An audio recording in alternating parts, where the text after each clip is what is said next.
بسم اللہ الرحمن الرحیم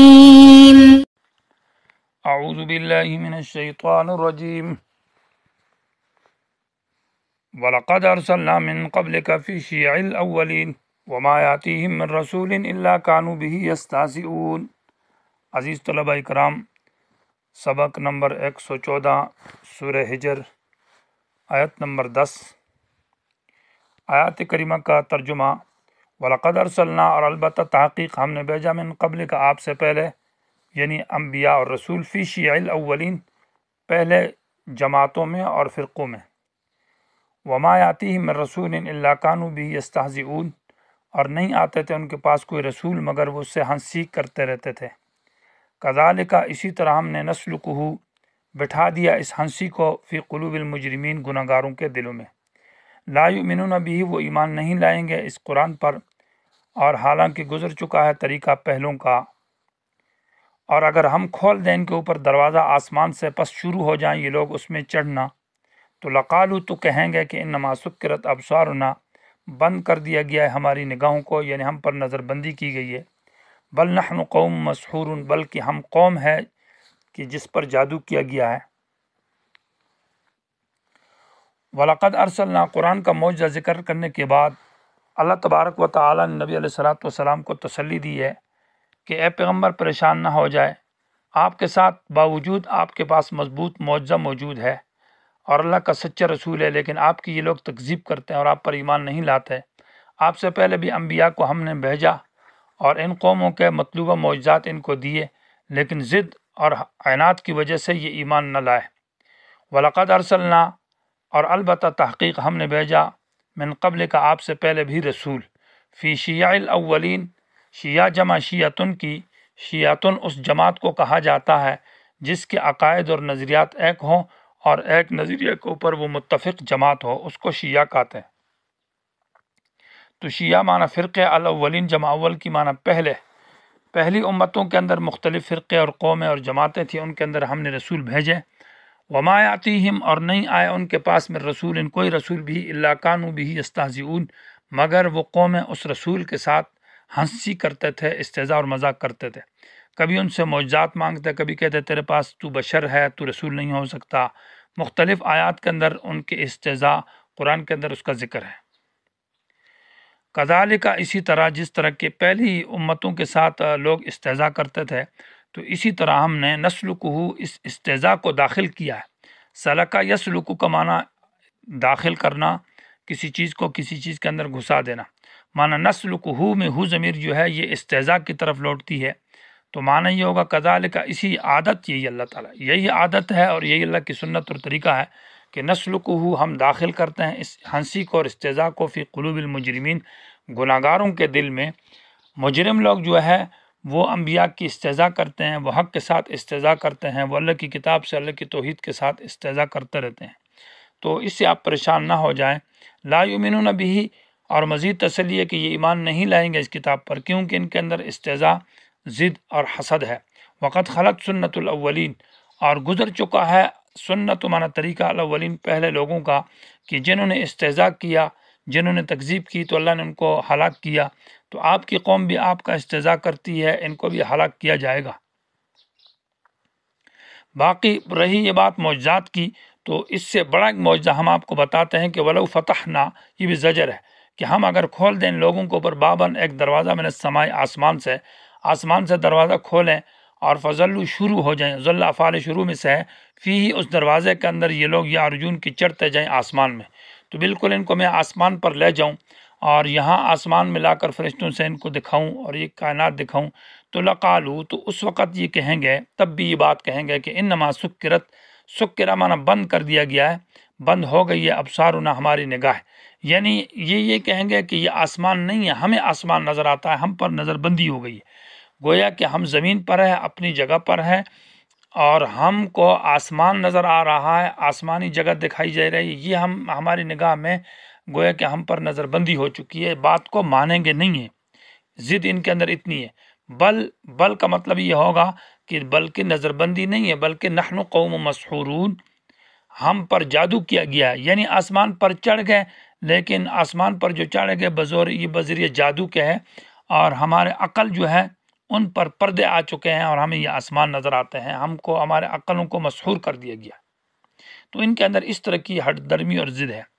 وَلَقَدْ جَعَلْنَا فِي السَّمَاءِ بُرُوجًا وَزَيَّنَّاهَا لِلنَّاظِرِينَ سے دلائل عقلیہ ذکر ہے اس بات پر کہ عالم الغیب میں ہوں اور کارساز میں ہوں، نظام کو چلانے والا میں ہوں، میرے علاوہ کسی کے اختیار نہیں ہے۔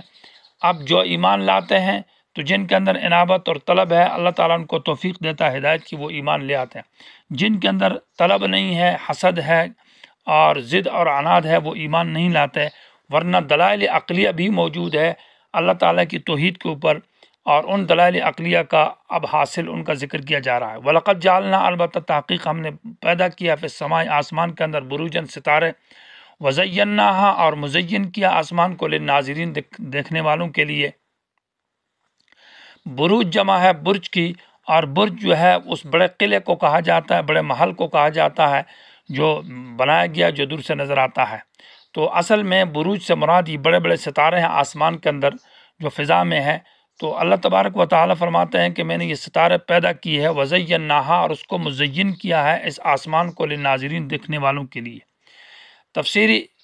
میں امام مفسر قتادہ اور اسی طرح ابو صالح اور بہت سارے مفسرین سے یہ آیت میں یہ ترجمہ نقل ہے کہ یہاں بروج سے ستارے مراد ہے، اور اس پر دلیل بھی یہ ہے کہ وَزَيَّنَّاهَا لِلنَّاظِرِينَ جو بعد والا جملہ ہے، یہ دلیل ہے کہ یہاں بروج سے ستارے مراد ہے، کہ ہم نے مزین کیا اس آسمان کو دیکھنے والوں کے لیے۔ تو آسمان جو مزین ہے، خوبصورت ہے، وہ ستاروں کے ذریعے ہے۔ بعد نے کہا بروجن سے مراد وہ منازل ہے جو آسمان کے اندر برجیں ہیں،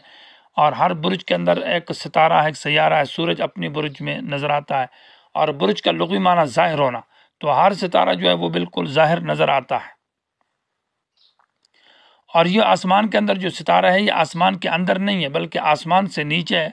ایک تو آسمان ہے جو جرم ہے، اجسام فلکیہ ہے، تو وہ جسم، اور ایک اس سے نیچے جو خالی فضا ہے جو ہمیں سبز دکھائی دیتی ہے، نظر آتی ہے، اس کو بھی آسمان کہا جاتا ہے۔ تو سما کا لفظ کا اطلاق دونوں پر ہے۔ اس اجرام جو ہے، اجرام فلکیہ جو جسم ہے، اس کو بھی آسمان کہا جاتا ہے، اور یہ جو خالی فضا ہے، سبز سی نظر آتی ہے، اس کو بھی سما کہا جاتا ہے۔ تو ستارہ جو ہے اس فضا اور خلا کے اندر ہے۔ وَحَفِظْنَاهَا مِنْ كُلِّ شَيْطَانٍ الرَّجِيمٍ اور ہم نے محفوظ کیا ہے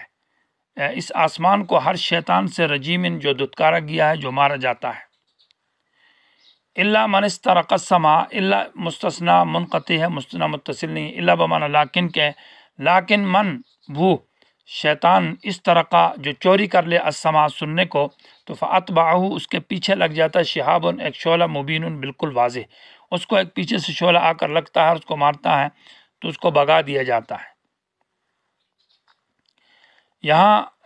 یہ بات کہ یہ شیاطین آسمان پر چڑھتے ہیں اور آسمان کے اندر چلتے ہیں اور بات سنتے ہیں، اس کی کیا وضاحت اور کیا تحقیق ہے؟ تو حضرت آدم علیہ السلام کے تخلیق سے پہلے کا جو مسئلہ ہے، اس وقت تو شیاطین اور جنات ابلیس آسمانوں پر تھے اور جنت میں بھی گئے تھے اور رہتے تھے، لیکن تخلیق آدم کے بعد اور پھر آدم کو زمین پر اتارنے کے بعد اور ابلیس کو جنت سے نکالنے کے بعد شیاطین جنات آسمانوں پر نہیں چل سکتے تھے۔ البتہ اتنی بات ہے کہ نبی علیہ السلام کی پیدائش کے وقت پھر یہ آسمان کے اوپر فضا میں چلتے تھے اور فرشتوں کی بات جا کر سنتے تھے۔ آسمانوں پر تو نہیں ہے، لیکن آسمان سے نیچے جو خالی فضا ہے، جہاں بادل ہے، وہاں فرشتے اترتے تھے، اور وہاں پر جا کر یہ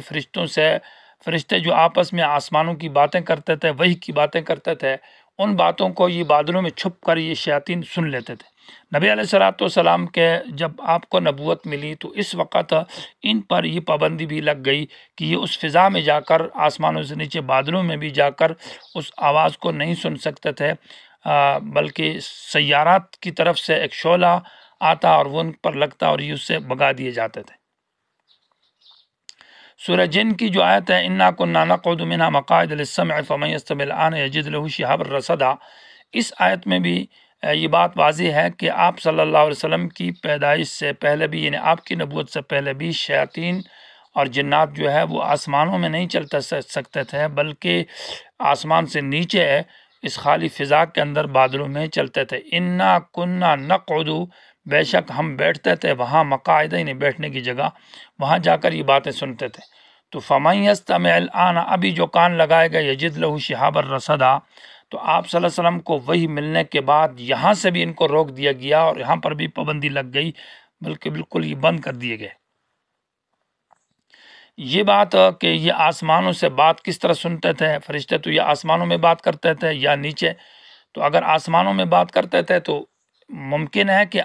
اجرام فلکیہ یعنی آسمان کے جو جسم ہے وہ اس آواز کے سننے سے رکاوٹ نہ بنے اور یہ آواز سن سکیں، تو آواز سن لیتے ہوں گے۔ یا یہ ہے کہ یہ آسمان سے فرشتے نیچے اترتے ہیں فضا کے اندر اور وہاں یہ آواز بادلوں میں چھپ کر سن لیتے تھے۔ اور اس کی تائید ایک حدیث سے حضرت بخاری شریف میں حضرت عائشہ رضی اللہ تعالیٰ عنہ کی روایت ہے کہ فرشتے جو ہے وہ آسمانوں سے نیچے آتے ہیں اور آسمانوں کی باتیں کرتے ہیں اور وہی کی باتیں کرتے ہیں، اور بادلوں کے اندر چھپ کر شیاطین ان کی باتوں کو سن لیتے تھے۔ تو بعد میں آپ صلی اللہ علیہ وسلم کی وحی کے بعد اس سے بھی ان کو روک دیا گیا تھا۔ یہ معنی ہے اللہ بمعنی لیکن کے، لیکن من استرقا، جس نے چوری کی السمع سننے کو، فاتبعہ تو اس کے پیچھے لگتا تھا شہاب مبین ایک شعلہ، مبین بالکل واضح۔ یہ جو شہاب مبین ہے تو یہ تو ستاروں کا ایک ٹکڑا ہوگا، جو ستارے سے ٹکڑا نکلتا اور شعلہ اور سلگتا ہوا آگ کا ایک انگارہ تھا۔ یا یہ ہے کہ بعض نے لکھا ہے کہ سورج جو زمین کے ساتھ تمازج کرتا ہے اور آپس میں تمازج ملتا ہے اور اس کی گرم شعائیں پڑتی ہے تو اس سے بخارات اٹھتے ہیں، اور وہ بخارات اٹھ کر چونکہ اوپر چلتے ہیں تو مزید سورج کی اور سیارات کی گرمی حاصل کرتے ہیں اور اس گرمی سے وہ سلگ جاتے ہیں اور سلگ کر پھر وہ ایک انگارہ اور شعلہ بن جاتا ہے۔ یہ تحقیق فلاسفہ نے بھی کی ہے اور بظاہر قرآن کے منافی یہ تحقیق بھی نہیں ہے۔ تو یہ دونوں بات ممکن ہو سکتی ہے کہ ہو سکتا ہے کہ سیارات سے ایک ٹکڑا اٹھے اور سیارہ ٹوٹے اور اس سے شعلہ اٹھے اور وہ ہو ان پر آ کر لگتا ہو، یا یہ بخارات سے اٹھ کر پھر ایک شعلہ بن جائے اور وہ ان پر آ کر لگتا ہو فرشتوں کی طرف سے۔ بہرحال یعنی وہ سیارات کا شعلہ ان کے پیچھے آتا تھا اور وہ چوکیدار ہیں، ان کو اوپر نہیں جانے دیتے، وہی کی بات سے ان کو روک لیا جاتا تھا۔